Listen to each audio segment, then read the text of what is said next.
So the day was September 21st, 2016. I woke up in the morning and I don't know why, but it was a really strange day for me. I remember feeling like, this is going to sound weird, but I remember feeling like I was like in a world between here and there. Like I didn't feel grounded. Something felt off about the day. And it was just I remember at several points during the day, like catching myself going like, what is going on today? Like, I don't feel right. I don't feel myself. I don't feel, something's wrong. Like something's going to happen. I don't know what it is. But of course I have things to take care of. I have, children to take care of and work to take care of and all these sorts of things. So I had set off to go and, what I was doing at the time, and I still do this, from time to time, is I work with investors that flip homes. And so being that, I'm a realtor and I have experience with flipping homes and things like that, the budgets and managing the construction side of it, I had an investor that I was working with that was out of town, and he had some property here in Fresno where I live, that I had helped him buy. And so I had to go and check on the job. I had hired some people to go ahead and go in and do demolition and, start, putting things back together. So I had gotten dressed, even though I felt like really off and awkward and I don't know, something weird was going on. I got ready and I took off, and I remember I was on my way to this home and I got a phone call from Brandon, my boyfriend. And mind you, we were split up for a little while, and we happened to be split up at this time, when he passed away. But he called me and he asked me to bring him something to eat, and I told him that I couldn't, right at that moment, because I was on my way to this project and I needed to make sure that the guys were there, that they were working, that the demolition was coming on, that we had. I had to go over, some of the things that we were going to be doing, as far as installs and dates for flooring and, just all these different things. So he said to me,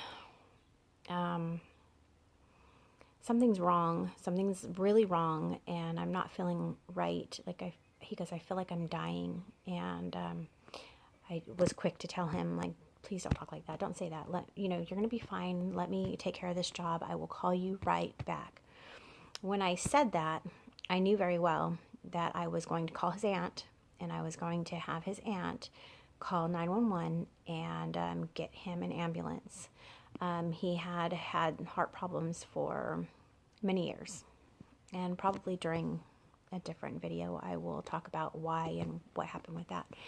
But he had been, very sick, and during our entire relationship, which was about 8 years, excuse me, there was a lot of in and out of the hospital and, a lot of stuff going on with his health.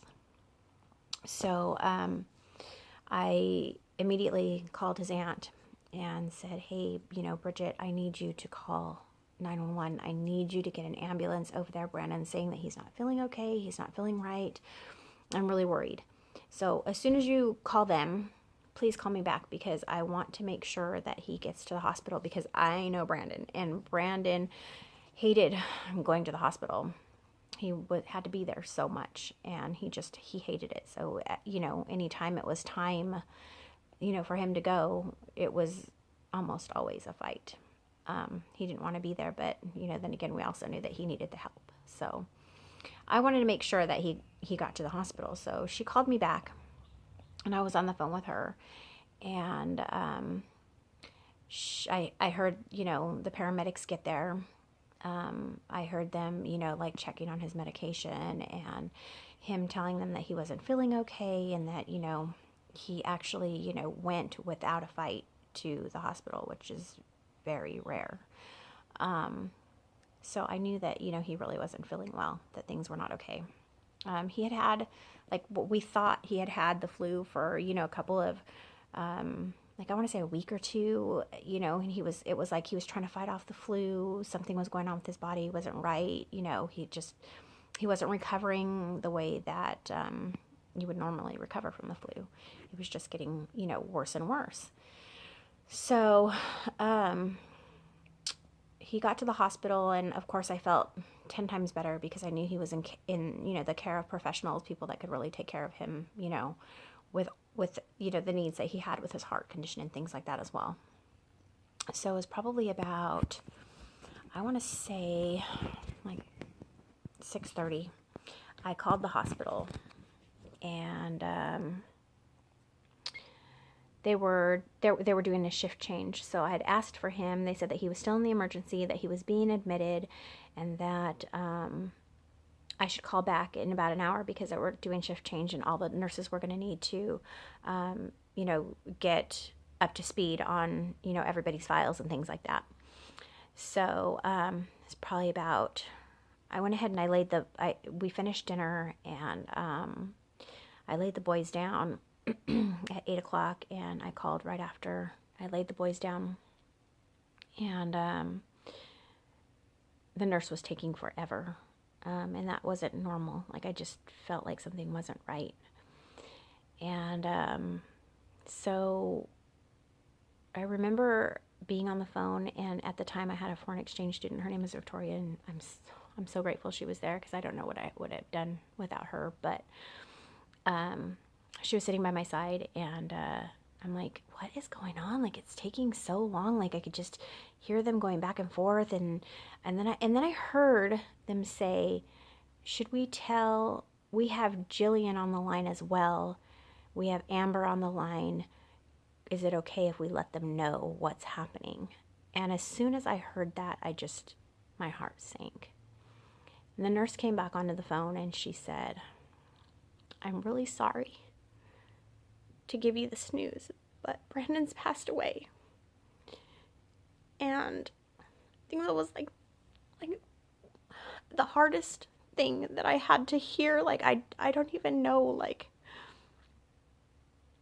I remember saying, I'll be right there. I'll be right there. And the nurse telling me, no, don't come here. His father said that you cannot visit, or you cannot see him. And me just thinking, like, what? No way. Like, are you kidding me? Like, I can't see him? So I remember the very next phone call I made. Thank goodness Victoria was there, because she was able to help me with the children. They were asleep, thank goodness. But I called my friend Rhonda, and I was like, Rhonda, Brandon passed away, and I need to get to the hospital, and I don't think I can drive. She was there, like, 10 minutes. She lives in the country, like, little ways away, but she dropped everything, and she came, and she was by my side, and she picked me up. We went to the hospital, and I remember, just going up and asking the nurse if I could see Brandon. That, I was told on the phone that he had passed, and that I, who I was, and that I had wanted to see him. And they wouldn't let me in. And it was like the most devastating thing. You spend your life, I spent 8 years of my life, have 2 beautiful children with this man, somebody who I love very much, somebody who loves me very much. And I can't see him. I can't get in. I can't get in the hospital. Like, I am begging. I am pleading. I am calling his dad, which he wouldn't answer, calling his sister, calling his stepmother. Nobody would answer. Finally, I called his mom, which that's a whole nother story in itself, but she had asked the nurse to let me in. And because, only the parents could decide, because we weren't married. So only the parents could decide whether or not I could go in and see him. So his mom, Deanie, had agreed to, that it was like I should be there. I should be able to see him. I should be able to talk to him. I mean, not talk to him, but be able to see him and be able to get in there. And mind you, she's hearing this news about her son over the phone from me. For the first time as well. And there's just devastation everywhere, it's just so sad. And the nurse says, well, let me let me make a phone call, talked to his mom, made a phone call, and then came back and said, no, you're absolutely not allowed to come in. And I just remember like just about like losing it, like losing my footing, like I was gonna pass out or something. It was just too much. I couldn't understand. Thank God my friend Rhonda was there, because I don't know what I would have done without her. But I remember trying to call Duffy one last time, and his daughter answering the phone saying, like, can you stop calling already? Like, just leave us alone. And I'm thinking, wow, I don't know. I didn't even know what to think. I was so upset, But I ended up going home, and Rhonda's with me, and Victoria's there, and I'm just laying on the couch, and all I could think about was, how in the world am I going to tell these two little boys that they're never going to see their father again? How am I supposed to tell them? How am I supposed to, like, make this okay? Like, how are we going to get through this? And that's all I could say. Like, that's all I could say was, what am I going to say to the boys? What am I going to say to them? What am I going to say? And it wasn't even like about me anymore, or, like, it was all about them. It was like, what am I, how, like, ooh, I still am just like, wow, I can't, looking back on that, I still feel it like it was yesterday. It was really hard. So, the next day comes, I finally fall asleep. I don't know how. The next day arrives as it should. And the boys, they're like, they wake up in the morning and they're all happy and, come and jump in bed with me and just like normal, like every day. And I had to like sit them down and tell them, like, Daddy was really sick. His heart was really sick, and he's not going to come home from the hospital. He died.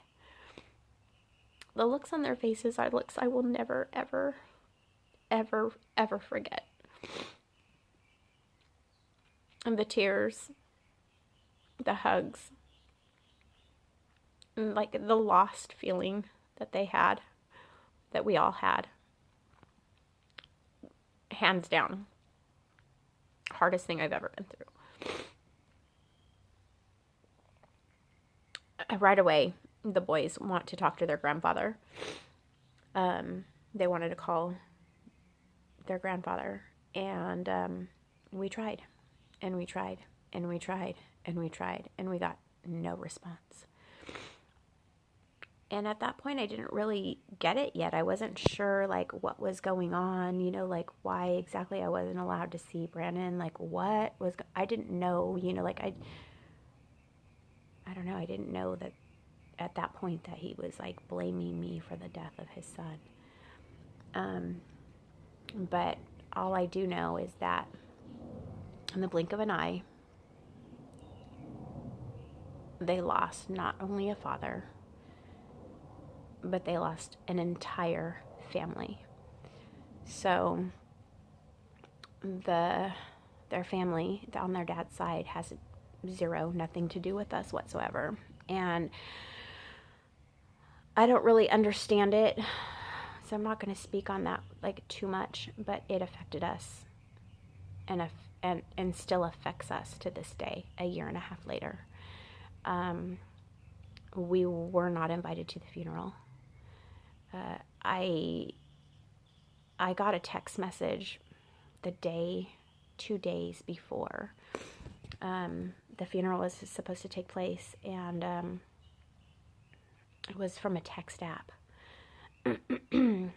Something I couldn't call anybody or anything like that. I was like, somebody went to like great lengths to make sure that we were notified, for one, and that I'm grateful for, but for two, that we could not, reach or know who it was that notified us. But the text message said, "This is a friend of the family, and we just thought it was right to let you know that the funeral is going to be on such and such date. Was 2 days later. And so we actually ended up getting a chance to go to the funeral.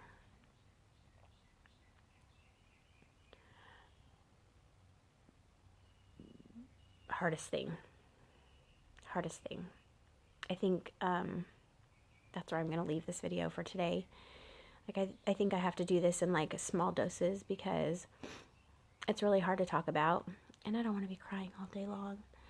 But I will, maybe later today, I'm not sure, maybe tomorrow, I'll pick up where I left off. Just hardcore stuff. But on the bright side, I went to grief counseling today, and I'm going to actually start a group, which I'm hoping is going to be helpful, because I've realized that although I thought I was getting better, like, and maybe I am in some ways, maybe I'm getting better in some ways, and in some ways I'm just not okay. Like a year and a half later, you think that you're going to be in such a different place than you are, and sometimes it's just so hard to like function and get up, and the worries.